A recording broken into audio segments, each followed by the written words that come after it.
மினாசன் கொனிச்சிவா. இன்னைக்கு இப்போ ஜப்பான்ல நம்ம ஜாப் போகுறோம் அப்படின்னும்போது என்னென்ன டைப் ஆஃப் விசா இருக்குது.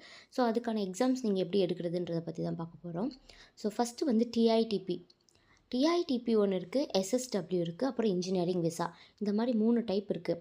டிஐடிபினா டெக்னிக்கல் இன்டர்ன் ட்ரைனிங் ப்ரோக்ராம்னு சொல்லுவாங்க. ஸோ இது பேசிக்காக இங்கே நம்ம இன்டர்ன்ஷிப் பண்ணுறோம்ல, அதே மாதிரி தான்.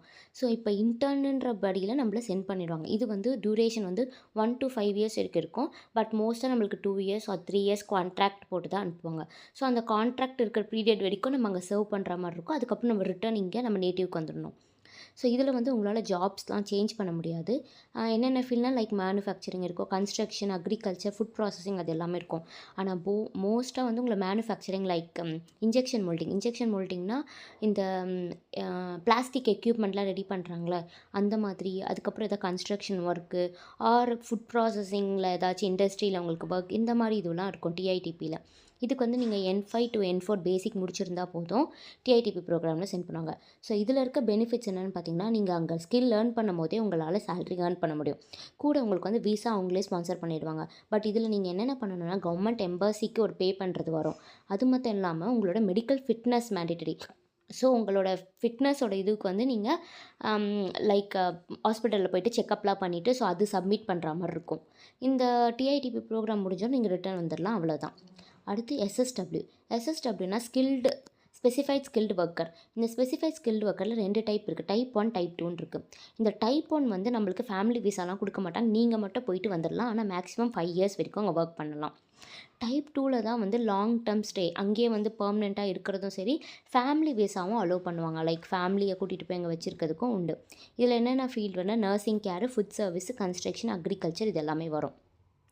ஆனால் இந்த ஜாபில் நீங்கள் எஸ்எஸ்டபிள்யூ வேணும்னா அதுக்கு எஸ்எஸ்டபிள்யூ எக்ஸாமினேஷன் பாஸ் பண்ணணும்.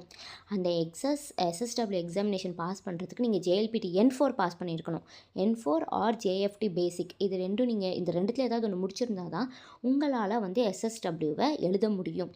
அந்த எஸ்எஸ்டபிள்யூ எக்ஸாம் எழுதிட்டு தான் நெக்ஸ்ட்டு நீங்கள் அந்த சர்டிஃபிகேட் வச்சு ஒர்க்குக்கு போகிற மாதிரி இருக்கும். அடுத்தது என்னென்னா இன்ஜினியரிங் விசா.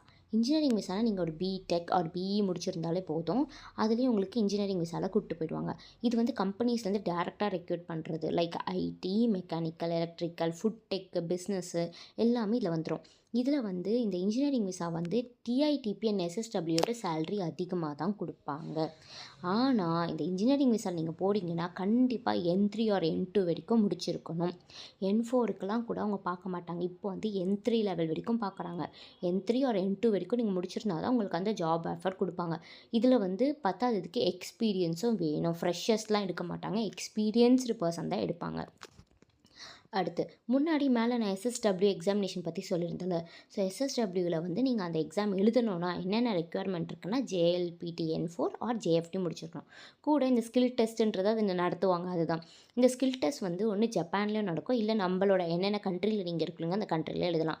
இந்த எக்ஸாம் கம்ப்யூட்டர் பேஸ்டாக தான் இருக்கும். கம்ப்யூட்டர் பேஸில் இப்போ எக்ஸாம்பிள் நான் ஃபுட் டெக் பண்ணியிருக்கேன் அப்படின்னும் போது இப்போ நான் ஃபுட் அண்ட் சர்வீஸ் எடுக்கிறேன். ஃபுட் சர்வீஸ் எடுக்கிறேன்னும் போது அது ஒரு கேட்ரிங் ஆர் ஃபுட்டுக்கு சர்வ் பண்ணுற அந்த மாதிரி வரும். ஸோ நான் எடுக்கணும்னா ஃபுட் அண்ட் ப்ரிவரேஜ் மேனுஃபேக்சரிங் எடுக்கணும். ஃபுட் அண்ட் ப்ரிவரேஜ் மேனுஃபேக்சரிங் நீங்கள் காலேஜில் என்னென்ன படிச்சிருப்பீங்களோ அந்த படித்தது எல்லாமே எக்ஸாமாக வரும். ஆனால் எல்லாமே பியூர் ஜாப்பனீஸில் தான் இருக்கும், ஃபுல் ஜாப்பனீஸில் தான் இருக்கும். ஸோ அதுக்கு நீங்கள் வொக்காபுலரி N4ஓட நீங்கள் அதிகமாக படிக்கிற மாதிரி இருக்கும். எஸ்எஸ்டபிள்யூக்கு டு பி ஃப்ராங்க், நீங்கள் எந்த ஐடி எடுக்கிறீங்க இல்லை வேறு ஏதாவது தனித்தனி இருக்குது, அக்ரிகல்ச்சர் அந்த மாதிரி ஒரு செக்டார்ஸ் இருக்கும். நீங்கள் அந்த எஸ்எஸ்டபிள்யூ போர்ட்டலுக்குள்ளே போனீங்கனாலே உங்களால் பார்க்க முடியும். நீங்கள் என்ன ஃபீல்டு எடுக்கிறோமோ அதுக்கான ஒரு செக்டார் இருக்கும். அதை செலக்ட் பண்ணிங்கன்னா அதோட சிலபஸ் காட்டும். சிலபஸில் இருக்கிறத நீங்கள் ஃபுல்லாக ஜாப்பனீஸில் படிக்கிற மாதிரி இருக்கும். லைக் இப்போ ஒரு வொக்காபுலரி நம்ம நார்மலாக குக்கிங் அப்படின்னா ரியோரி, அந்த மாதிரி ஒரு இதுக்கும் வொக்காபுலரி தெரியணும். அப்போ தான் அந்த எக்ஸாம் அட்டன் பண்ண முடியும். இந்த கம்ப்யூட்டர் பேஸ்ட் எக்ஸாமில் நீங்கள் பாஸ் பண்ணால் தான் உங்களுக்கு அந்த எஸ்எஸ்டபிள்யூ விசா மூலயமா கூட்டிகிட்டு போவாங்க. இப்போ டிஐடிபி சரி, இப்போ கம்பேரிசன் பார்ப்போம். டிஐடிபிக்கும் எஸ்எஸ்டபிள்யூக்கும் இன்ஜினியரிங் விசாக்கும் பார்த்தீங்கன்னா டிஐடிபி லிமிட்டட் ஜாப் ஆஃபர்ஸ் தான் இருக்கும், ஓகேங்களா.